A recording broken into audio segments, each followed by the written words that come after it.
Continuamos, hermanos, considerando los aspectos previos al inicio del procedimiento que hay que realizar en los primeros auxilios espirituales. Y nos encontramos abordando brevemente el tema del pecado. La ocasión anterior vimos que el pecado se manifiesta en la práctica en 4 formas principales: el pensamiento, la palabra, la acción y la omisión. Asimismo, esta ocasión anterior ya tratamos nuestra limitación en cuanto al pecado del pensamiento.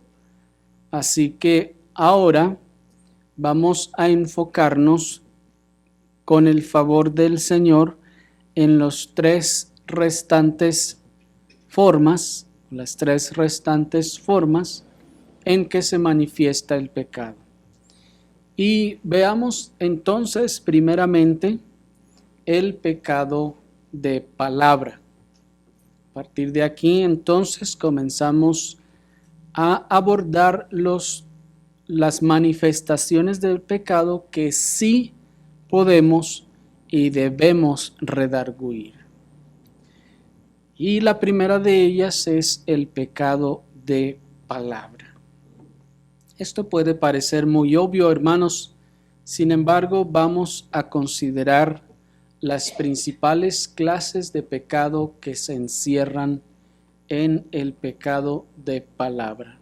Acompáñenme por favor a la Epístola Universal del Apóstol Santiago en el capítulo 3 y vamos a leer el versículo 2. Epístola del Apóstol Santiago, capítulo 3, versículo 2, dice así la palabra del Señor. Porque todos ofendemos muchas veces. Si alguno no ofende en palabra, este es varón perfecto, capaz también de refrenar todo el cuerpo. Hasta allí. Miren qué franqueza la del apóstol. No espera que nosotros nos pongamos el saco nosotros mismos, sino que Él ya nos lo pone. No nos pregunta si queremos que nos ponga el saco, sino Él ya nos lo pone sin preguntarnos y nos dice, todos ofendemos. ¿Se fija? No nos dice, oye, pues sería bueno que reflexionaras y vieras a ver si encuentras que acaso alguna vez ofendes con palabra. No, Él no nos está preguntando, nos está afirmando, todos ofendemos. Y no solo eso, sino también dice, y muchas veces. ¿Miraron el texto? Todos ofendemos muchas veces. Y muchas veces no se refiere a todo el lapso de nuestra vida, sino a la constancia, hermanos. Muy constantemente. El pecado de palabra, entonces, es, después de los pensamientos, probablemente el pecado más común, por lo que el apóstol nos dice que quien no lo comete, este es varón perfecto. Y noten que él mismo se excluye. ¿Se fijan? Después del pecado de pensamiento, probablemente el pecado más común sea el pecado de la palabra, el pecado de palabra. Y el apóstol nos dice que es así, puesto que si alguno no ofende en palabra, dice este es varón perfecto. Pero todos los demás lo hacemos muchas veces. Y cuando el apóstol no te dice que este es varón perfecto, él mismo se está excluyendo. Ese lo es, yo no. Yo sí ofendo muchas veces. Noten entonces la frecuencia de la práctica de este pecado, lo común que es este pecado. El pecado de palabra es usualmente asociado con las groserías o con las ofensas que incidentalmente decimos. Y por lo general, cuando pensamos en el pecado de palabra, suele venir a nuestra mente las groserías o las malas palabras o las ofensas que incidentalmente solemos decir a los demás. Sin embargo, hermanos, no debemos pensar que con los pecados de palabra solamente están incluidas las groserías o las palabras ofensivas hacia otras personas, sino que más bien con los pecados de palabra nos referimos a los pecados de la lengua. Cuando hablamos de los pecados de palabra, estamos hablando de lo que la Escritura llama los pecados de la lengua. Así que ya no solo estamos hablando de que alguien dijo una palabra grosera o una grosería o una mala palabra. Ya no estamos hablando solamente de ofender con nuestras palabras a los otros, que dijimos algo ofensivo, despectivo, hiriente. No, sino que nos estamos refiriendo a todo el género de los pecados de la lengua. De manera que aquí estamos hablando, por ejemplo, miren, les voy a citar 14 formas o 14 familias de pecados que se incluyen en el pecado de la lengua o el pecado de la palabra. Está en primer lugar ciertamente las malas palabras. Cuando decimos malas palabras nos referimos a las groserías, nos referimos ciertamente a las palabras grotescas, a las palabras sucias, a las palabras que son indignas. Sí, todas esas palabras están incluidas allí. La segunda familia de los pecados de la lengua son las palabras encolerizadas. No tenemos tiempo, hermanos, para ir mostrándoles todos los textos de todas estas cosas. Vamos solamente a hacer una lista por causa del tiempo. Pero estamos hablando de palabras encolerizadas, en donde puede no estarse expresando una palabra grosera, pero la encolerización convierte a esa manifestación del habla en un pecado. Cuando hablamos con cólera, hermanos, cuando respondemos con cólera, entonces allí hay también un pecado de la lengua. Y vamos a ver que lengua entonces no se refiere a ese órgano que tenemos ahí en la boca para hablar. No, noten que es una corrupción interior que utiliza como instrumento externo la lengua, pero la corrupción está ahí.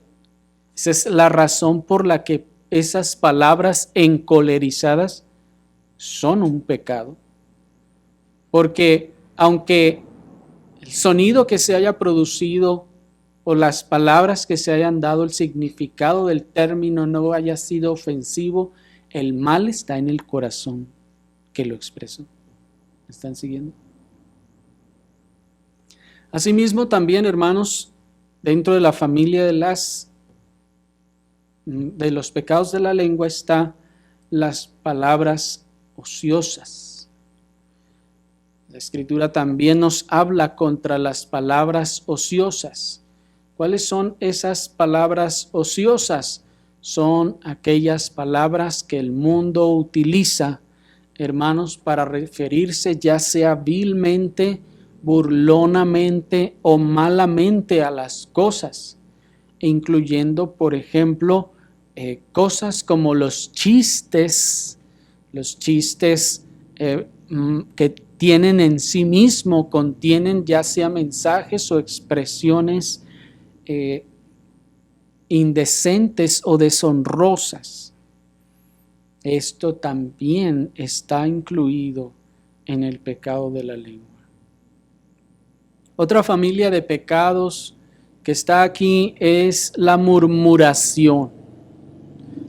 La murmuración es otro de los pecados de la lengua, hermanos, que se puede y se debe de señalar cuando vamos a dar los primeros auxilios espirituales.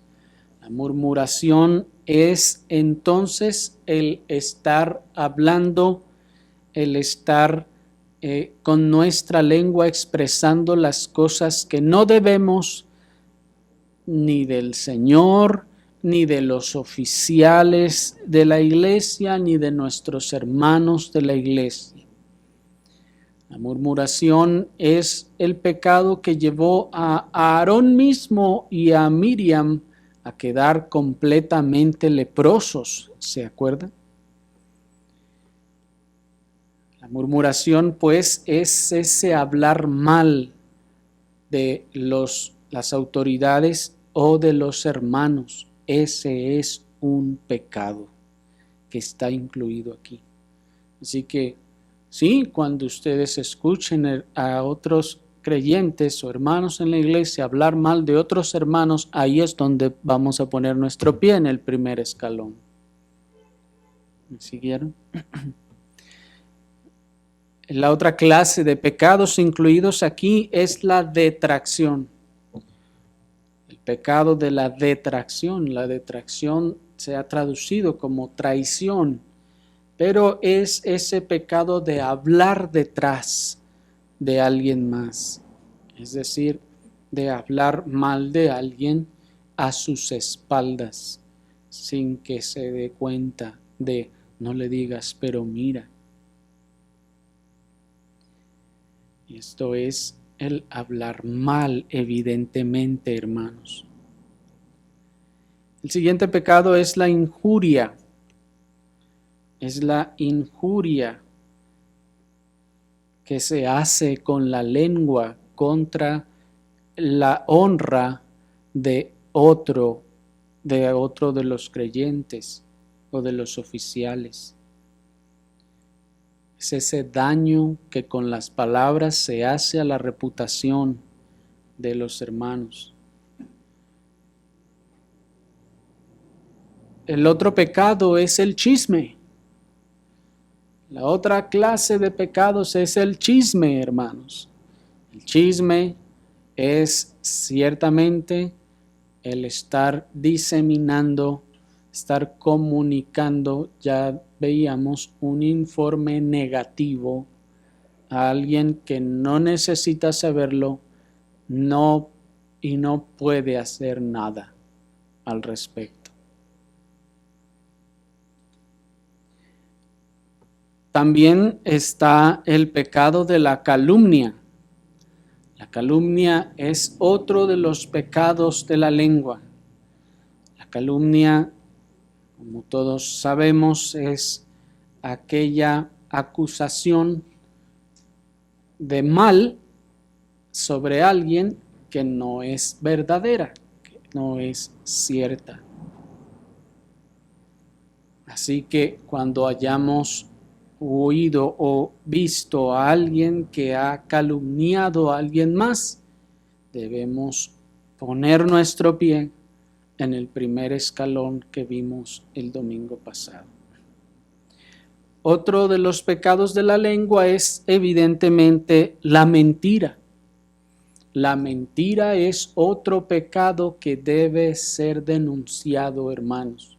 Cuando sabemos que se ha dicho una mentira, cuando se ha atrapado a alguien en una mentira, entonces debe ser aquí también redargüido. En este sentido, nosotros debemos o poder tener la información fidedigna para comprobar la mentira, o debemos poder asegurarnos de las circunstancias a fin de poder denunciarlo o catalogarlo como mentira. Por ejemplo, ¿puedo yo saber o haber estado allí cuando sucedió tal cosa? Y si escucho a alguien más decir, no, es que esto sucedió asá, yo estuve allí, no necesito entonces ir a corroborar nada y puedo entonces redarguir y decir, eso es mentira, estás pecando contra Dios. Si yo no estuve allí y no tengo forma de comprobarlo, si es un informe negativo, entonces podré, como vimos ya hace tiempo en el caso del chisme, y deberé asegurarme de si eso es verdadero o no. Porque, ¿qué debo hacer con el informe negativo? Para empezar, no debo recibirlo. ¿Se acuerdan? Debemos detener todo informe negativo. Si luego de eso, en alguna forma he logrado recibirlo, ahora tengo la responsabilidad de comprobar qué está pasando para que eso entonces no se convierta en un pecado para mí o me dañe a mí esto que se me ha dicho. En la mentira entonces también habremos de comprobar que es una mentira y entonces denunciarlo. También otro pecado que se incluye en el pecado de la lengua es el falso testimonio. Es decir, que alguien dé testimonio falso, no fidedigno por alguien más. Que alguien responda por alguien más y no era cierto. Eso, hermanos, es un grave pecado también de la lengua. Otro pecado de la lengua es la querella, hermanos. La querella, esa conducta quejumbrosa de siempre estar quejándose y hablando mal de las cosas. Otro pecado de la lengua es la jactancia envanecida.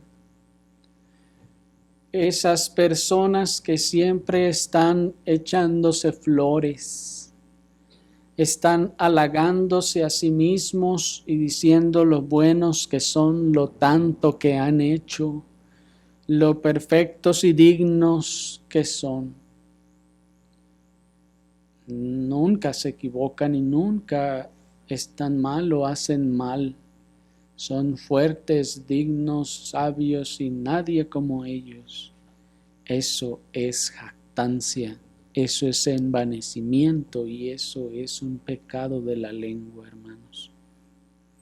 Pues es el orgullo manifestado a través de la lengua. Otro pecado es la altanería o la temeridad. Ese es otro pecado de la lengua, es decir, hablar altaneramente a la autoridad, hablar con temeridad, como si no estuviese hablándose con una persona que merece respeto, sino estarse hablando con términos ya sea despectivos o con una actitud desafiante, una temeridad. Y por último, hermanos, tenemos también entre esos pecados los juramentos ilícitos o no cumplidos.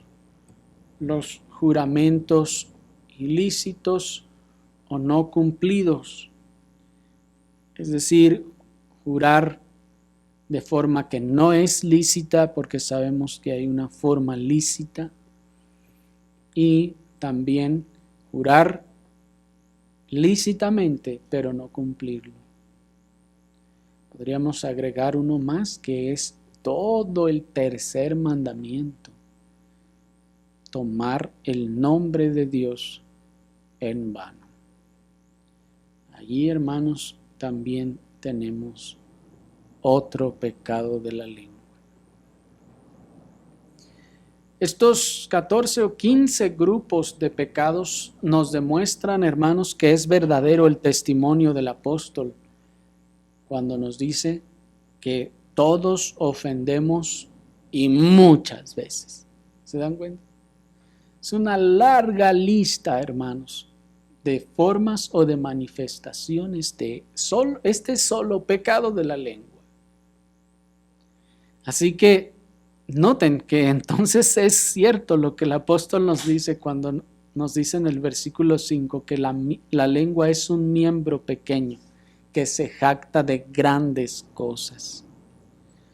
Por lo que no es exagerada, hermanos, la declaración del apóstol en el versículo 6. Miren el versículo 6. Y la lengua es un fuego, un mundo de maldad.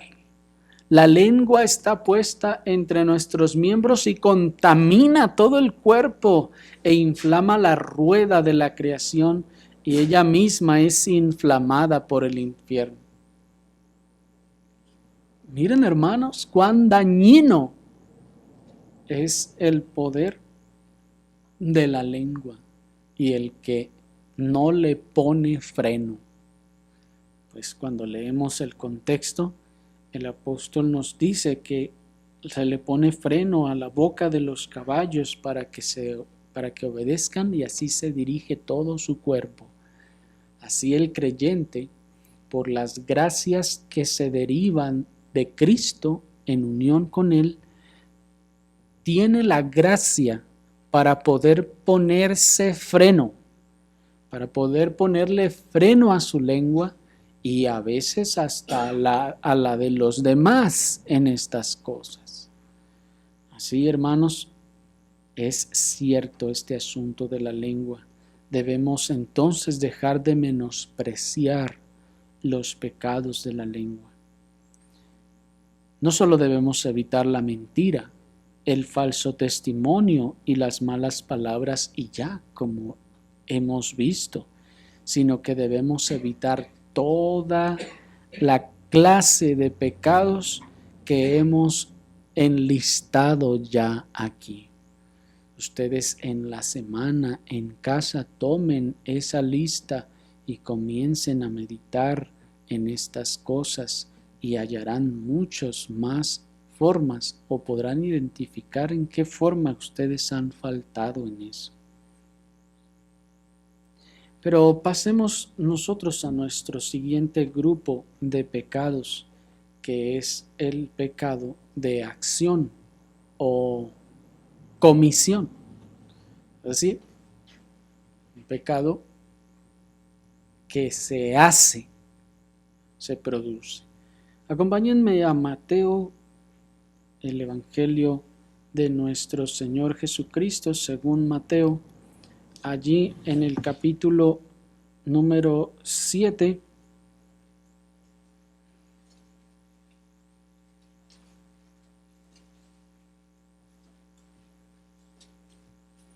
versículo 21. Mateo capítulo 7, versículo 21, nos dice la palabra del Señor: no todo el que me dice Señor, Señor, entrará en el reino de los cielos, sino el que hace la voluntad, noten, hace la voluntad de mi Padre que está en los cielos. Muchos me dirán en aquel día, Señor, Señor, ¿no profetizamos en tu nombre, y en tu nombre echamos fuera demonios, y en tu nombre hicimos muchos milagros? Entonces les declararé, nunca os conocí, apartaos de mí, noten, hacedores de maldad.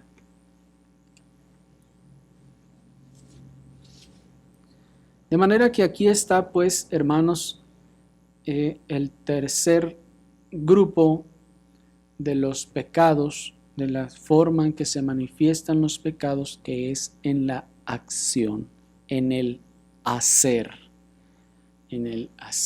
la maldad. Este pasaje que acabamos de leer, hermanos, es un efectivo colirio para aclarar los ojos de los que se consideran cristianos a causa de sus experiencias o de su conocimiento, pero que no lo manifiestan con su conducta. Y esto es muy común. Muchas personas se consideran que son cristianos porque tuvieron una experiencia, según, o porque tienen un cierto conocimiento, se saben toda la Biblia incluso, pero que sus vidas no manifiestan obediencia al Señor. Este versículo, hermanos, este pasaje es un efectivo colirio para ello. No le hace que digas Señor, Señor. No le hace que hayas profetizado, o que hayas echado fuera demonios, o que hayas hecho muchos milagros, y por eso te sientas que eres cristiano.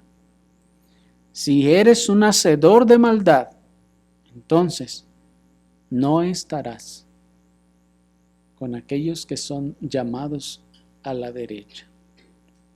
Nunca os conocí, dice el Señor. Apartaos los que viven haciendo la maldad.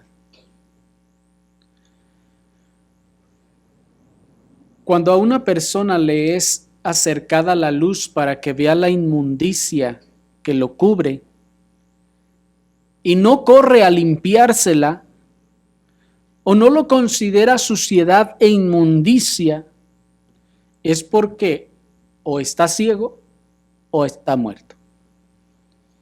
Imaginen ustedes que por la razón que ustedes quieran, caen en una alcantarilla y quedan completamente llenos de ese lodo negro. ¿Lo han visto? Ese lodo negro apestoso, completamente llenos, pero se cayeron porque era de noche y no se veía.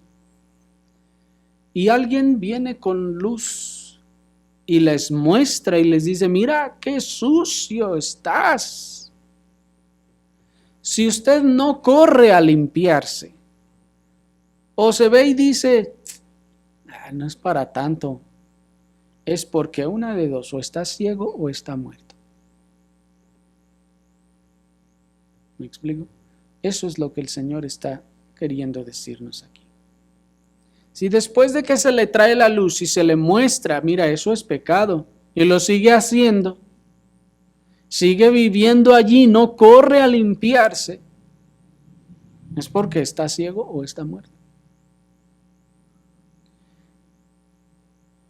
Y esta realidad, hermanos, es de hecho, es en esencia el principio que nuestro Señor Jesucristo está tomando para su planteamiento y su instrucción de Mateo 18:15.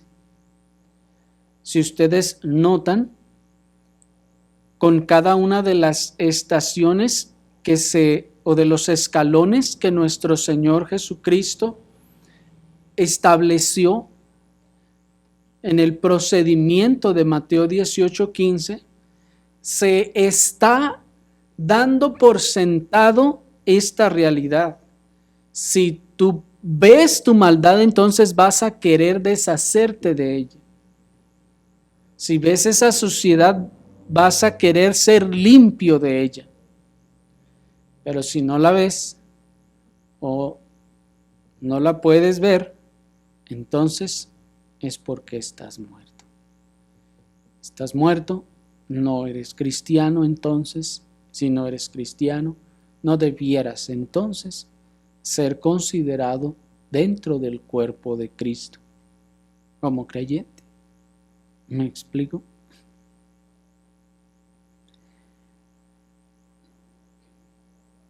Así entonces, el pecado de acción, como les decía, es la manifestación visible de toda acción pecaminosa, injusta, deshonesta así como toda comisión de aquellas acciones censuradas en la Escritura por mandamiento explícito, por mandamiento implícito, por principio o por ejemplo claro.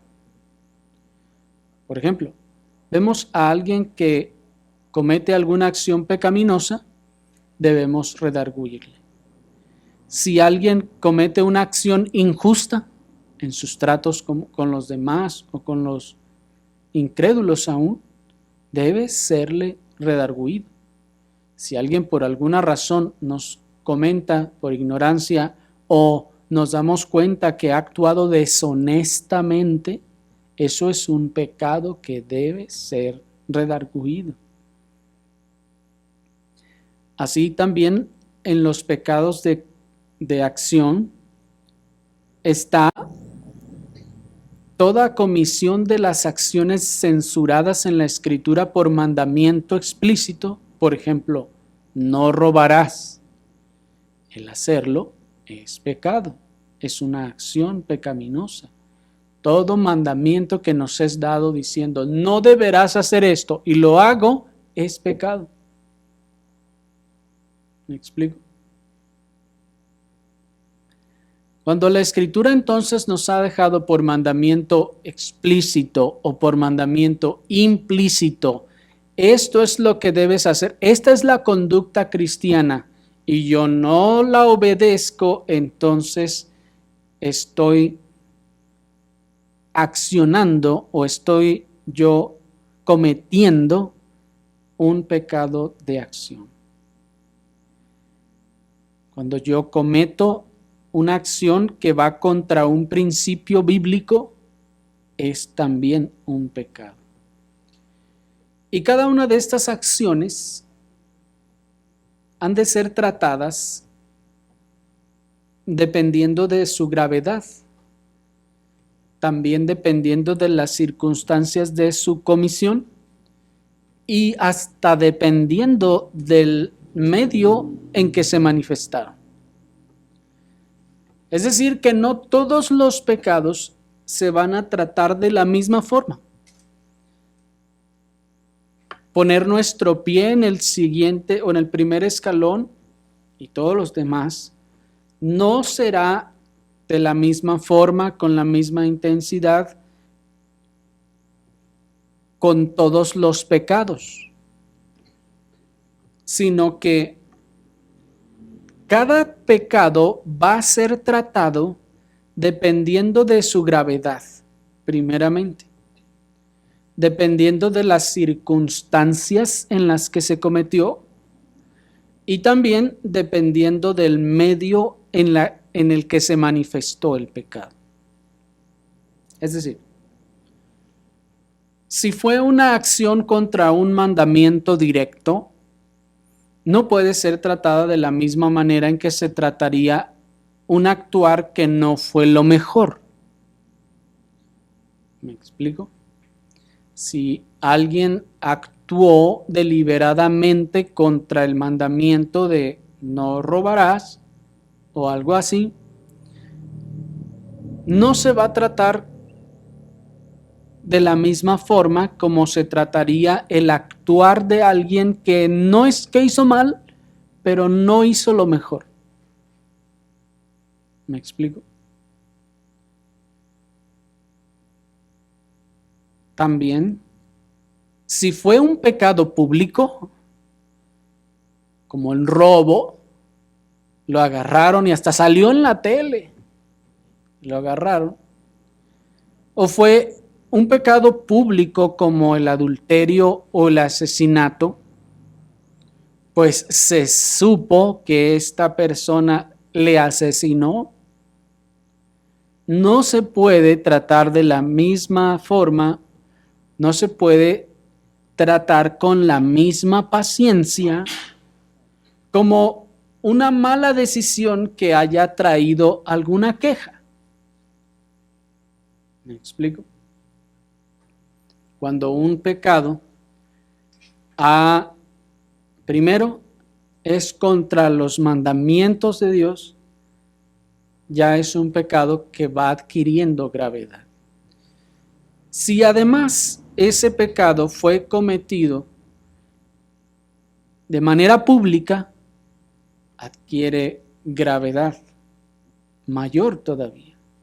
Y si aún después de todo se comete delante de los incrédulos, o todos los incrédulos se dan cuenta de estas cosas, entonces este pecado ha escalado para convertirse en algo grave.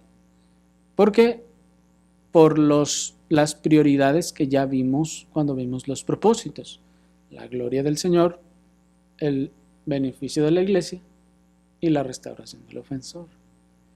Cuando un pecado se ha cometido de manera pública ante los incrédulos, el Señor ha sido deshonrado.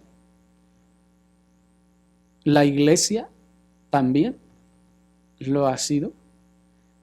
Y esto entonces coloca este pecado en una escala de mayor gravedad por sobre todos los demás. Y no se puede tratar con la misma paciencia que con alguna conducta leve que haya ocasionado la queja de alguien más y es que me trató así. No es lo mismo. ¿Me explico? Incluso en estos casos, el procedimiento, en el caso del pecado público, el procedimiento se acelera hasta el último escalón debido al principio de prioridades, hermanos, que es la gloria de Dios, el bienestar de la iglesia y la restauración del ofensor. Cuando ha habido un pecado de esta gravedad, alguien que se dice ser cristiano de la iglesia, digamos, es un convicto asesino, es decir, fue atrapado con las manos en la masa, como decimos, y hasta lo grabaron y salió en la tele todo esto y se hizo viral, como se dice hoy en día, ¿verdad? Todo mundo lo vio. Cuando ha sucedido algo así, esto acelera el procedimiento hasta el último escalón, hermanos, debido al principio de las prioridades. Pronto tenemos que sacar la mancha del templo. Recuerden ustedes el ejemplo del rey Usías. Dice la Escritura que cuando pecó contra el Señor, de inmediato llegó la lepra a él. ¿Y qué hicieron los sacerdotes? Dijeron, bueno, vamos a seguir el procedimiento, paso 1, paso 2, y ya luego vemos si llegamos al 3 y convocamos a toda la asamblea. No, hermanos, en ese momento les sacaron fuera. Así que sí, en efecto, hay pecados como estos que causan, hermanos, un tratamiento muy rápido a causa de su gravedad y la santidad del Señor y la iglesia. También, por ejemplo, les decía que en cuanto a las circunstancias de la comisión, si es un pecado que es grave, pero que no es de conocimiento público, entonces se trata con la gravedad que es, sin embargo, no con la misma severidad y urgencia como se trata aquel que fue de conocimiento público. De igual forma, si es un pecado confesado, por ejemplo, por el mismo ofensor, esto en cuanto al medio de su manifestación, si es un pecado confesado por el mismo ofensor, esto promueve un manejo mucho más misericordioso del caso que si lo hubiese ocultado o que si incluso lo hubiese tratado de encubrir. Es decir, si es un pecado que el mismo ofensor viene y confiesa al seno de la iglesia, entonces es tratado con un manejo mucho más misericordioso a que si lo ocultó. Y a veces al contrario, estuvo tratando de encubrirlo. Eso, hermanos, debe tratarse de forma diferente. ¿Me explico? Todas estas cosas son entonces atenuantes que deben considerarse en cada uno de los casos. Pero pasemos a la cuarta y última forma de pecado, el pecado de omisión. El pecado de omisión, hermanos, es uno de los pecados más menospreciados que hay. Porque el pecado de omisión es el que carga menos la conciencia al que lo comete. Y esa, de hecho, debe ser razón para que nosotros estemos más alerta de él. Porque el pecado de omisión es el que más se menosprecia. O se tiene por nada, o se tiene por pecadillo blanco. Y no pesa a la conciencia, y entonces se ignora. Pero por ello entonces se puede convertir en un pecado que luego endurezca. La Escritura nos dice ahí en Santiago 4:17, y al que sabe hacer lo bueno y no lo hace, le es pecado. Al que sabe hacer lo bueno y no lo hace, le es pecado. Ese es el pecado de omisión. Dios nos ha ordenado hacer lo que es bueno y lo que es correcto. Dios nos ha ordenado algo de manera positiva, hacer el bien, pero yo lo paso por alto. Y eso no es un descuido, eso es un pecado. Eso es lo que dice el texto. Sabías que tenías que hacer esto y que esto era bueno, pero no lo hiciste. Eso es pecado.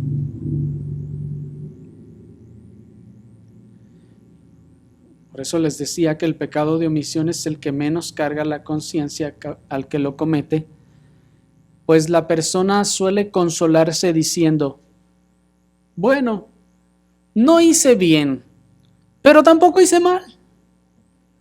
Entonces, pues, ahí estamos a mano. ¿Sí o no? Tendemos a conformarnos con no haber hecho mal, y a veces en nuestra misma mente rebobinamos la situación y decimos, pues no hice mal, no hice lo mejor, no hice bien, yo sé que tenía que haber hecho tal o cual, pero pues bueno, con que no haya hecho mal. Mire cómo se tranquilizó su conciencia, ¿verdad? ¿Se fijan cómo tranquilizamos nuestra conciencia así? Pero el texto nos dice que el que sabe hacer lo bueno y no lo hace, es pecado de omisión.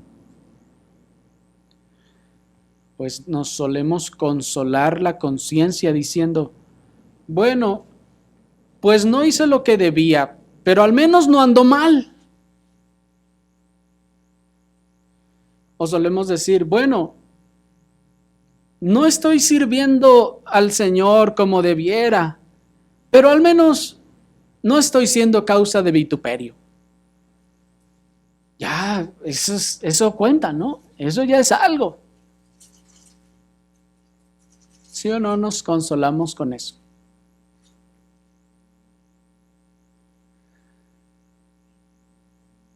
Nos consolamos ya con no estar siendo causa de vituperio para la iglesia.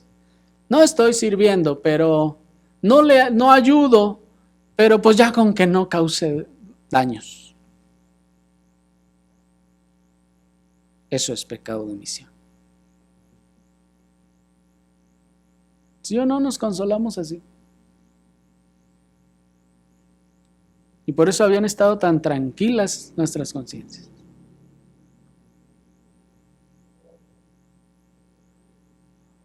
Pero lo que pasamos por alto es que el pecado de omisión no es otra cosa que pecado de desobediencia en sí.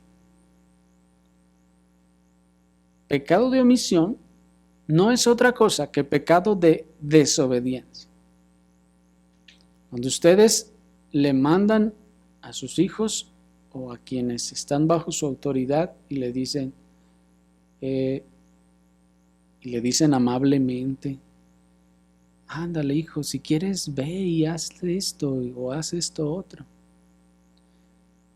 Pero el tono de amabilidad parece que quitó la autoridad y se considera con la libertad de obedecerlo o no. ¿Me explico? Y así tendemos a hacer. El Señor nos ha mandado que le sirvamos y nosotros decimos, pues sí, pero ya le estoy sirviendo con venir, ¿no? ¿Ya le estoy sirviendo con venir?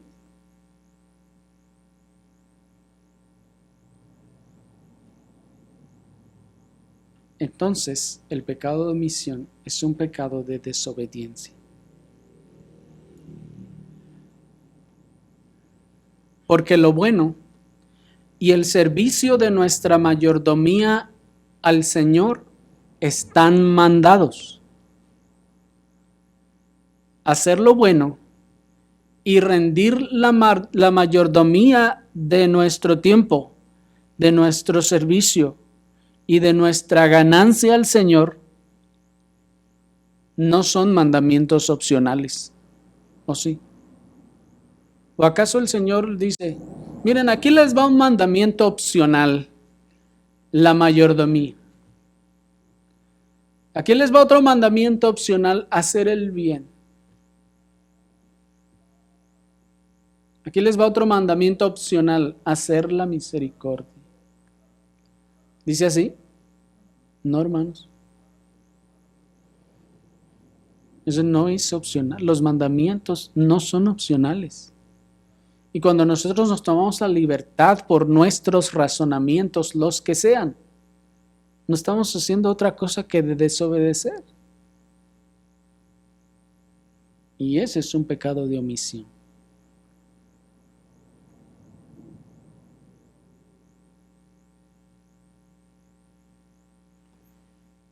No son mandamientos opcionales, pues no es como si dijera, si puedes hacerlo bueno, pues hazlo y tendrás puntos extras. No, hermanos. Aquí no se trata de puntos extras ni nada de eso. Tampoco es como si dijera, si te queda tiempo después de todas tus ocupaciones y si te queda tiempo después de todos tus hobbies, entonces podrás dedicar tiempo para el Señor y entonces así estarás haciendo más. Así estarás haciendo mejor de lo que hacías. No, hermanos, esto no es para hacer más, ni es para hacer mejor, sino es lo que se debe hacer. Pues, ¿qué dijo el Señor a los discípulos? Cuando hayan hecho todas estas cosas, ¿qué dijo? Vengan y cobren sus puntos extras que ganaron. ¿Dijo así? No digan somos siervos inútiles. Porque se nos fue mandado a hacer esto y lo hicimos. No hicimos nada de más, sino lo que se nos mandó.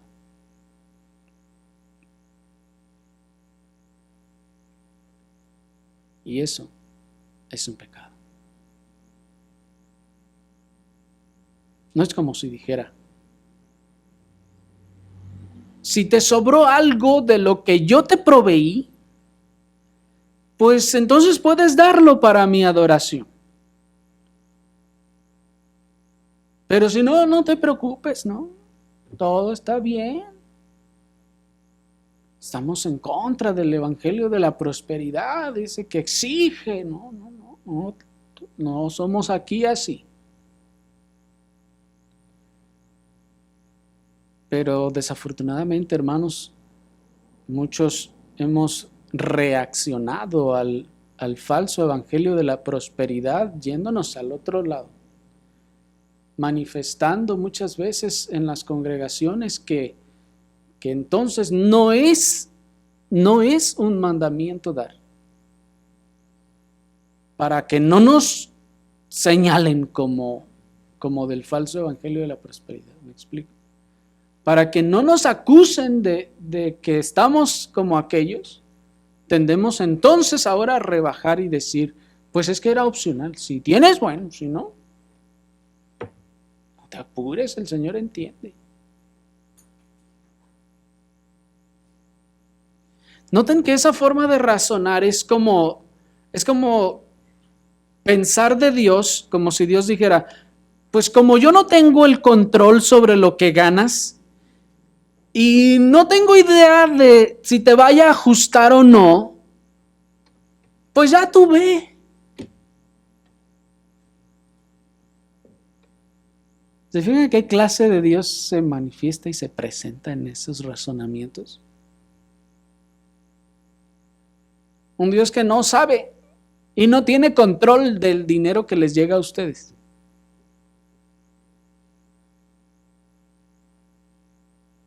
Mírenlo, considérenlo. A eso hemos llegado. A tener en la mente un Dios que está desconectado de lo que yo recibo. Y como está desconectado, entonces me lo deja a mi libertad. Como no tiene control sobre ello, como no sabe lo que me llega, ni todas las necesidades que yo tengo, porque si supiera me daría más, así pensamos. Si supiera todo lo que tengo, todas mis necesidades, no, pues me llenaría de no sé, de cubetas de oro.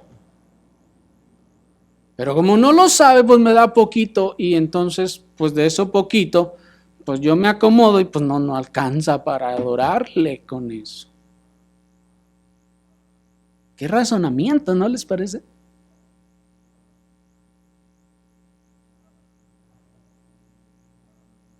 Dios está desconectado en esas personas, en la mente de esas personas. Dios está desconectado. Dios no es soberano allí. Dios es soberano en todos los lugares. Qué cosa tan impresionante. Dios es soberano en todo lo demás, menos en eso. Dios tiene control de todo lo demás, menos de eso. Dios es sabio en todo lo demás, menos en eso. Dios está operando en mi vida en todo lo demás, menos en eso.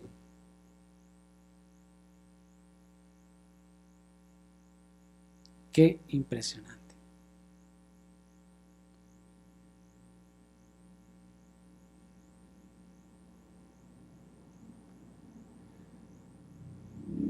Pero como les decía, el pecado de omisión no es otra cosa que pecado de desobediencia.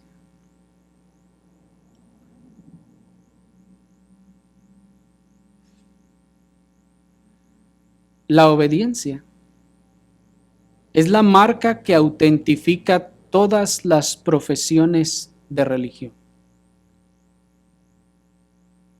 La obediencia es la marca que da autenticidad a toda profesión de religión. No dije de todas las religiones, no dije de religión. Sabemos qué es la verdadera religión, ¿verdad? Y su ausencia, es decir, la ausencia de la obediencia, es un claro indicio de la falta de religión. Se los leo completo. La obediencia es una marca que autentifica todas las profesiones de religión y su ausencia es un claro indicio de la falta de ella. No hay obediencia, no hay religión. no hay verdadera fe. Hay obediencia, hay religión. ¿Alguien puede contarnos, hermanos, las experiencias más enternecedoras de su salvación?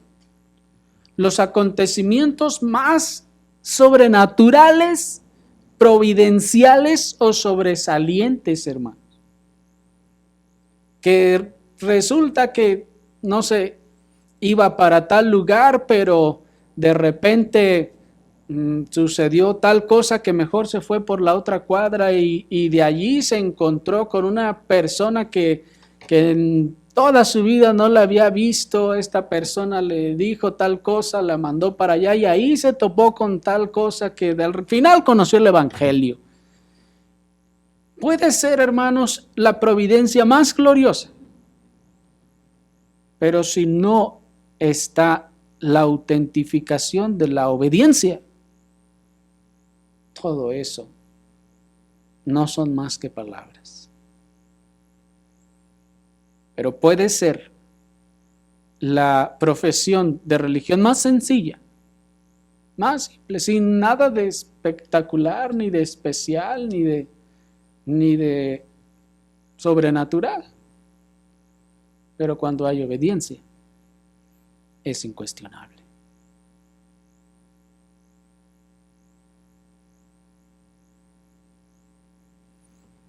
Como les decía, de hecho, este es el principio en el que está basado el procedimiento de disciplina del pecado que nuestro mismo Señor Jesucristo estableció. Se te muestra el pecado. Si te arrepientes y obedeces, entonces es creíble tu profesión de religión.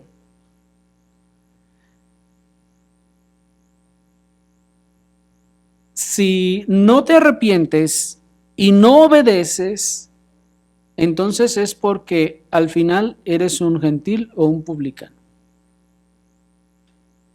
Muy sencillo, ¿no les parece? Pero muy difícil de tragar. En eso se basa, en la obediencia. ¿Se fijan? Hay obediencia, se te muestra el pecado, lo ves, entonces te arrepientes y obedeces. Y cuando lo haces, cuando obedeces, entonces todos somos testigos de que la profesión de religión que manifestaste es verdadera. Pero si luego que se te ha dicho, no obedeces, no te arrepientes, entonces ahí nos está diciendo que esa profesión no era verdadera. Por más experiencias que hubieses recibido.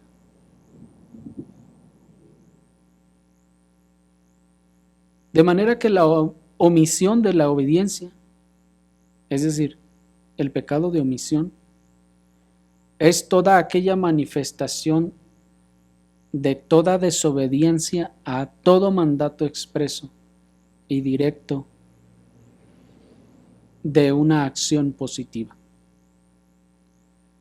El pecado de omisión es toda aquella manifestación de desobediencia a todo mandato expreso y directo de una acción positiva. Esto es, que se nos mandó, ve y haz esto, y yo no fui.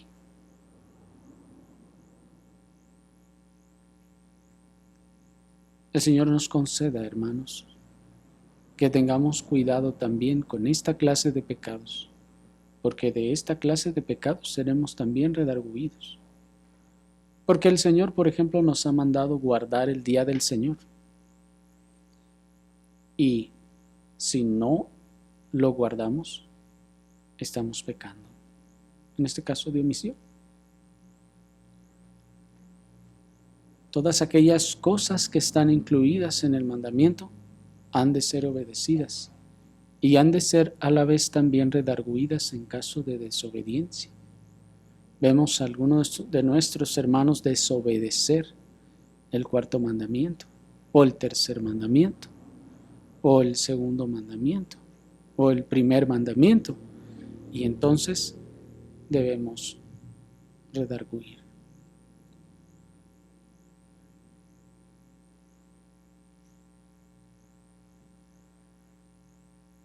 El Señor nos conceda, hermanos, que podamos discernir primeramente en nosotros mismos todos estos pecados y enseguida también podamos observar a nuestros hermanos para que no sean atacados de este pecado y cuando lo sean, correr en su auxilio para llevarles estos primeros auxilios de la disciplina del Señor. Oremos al Señor.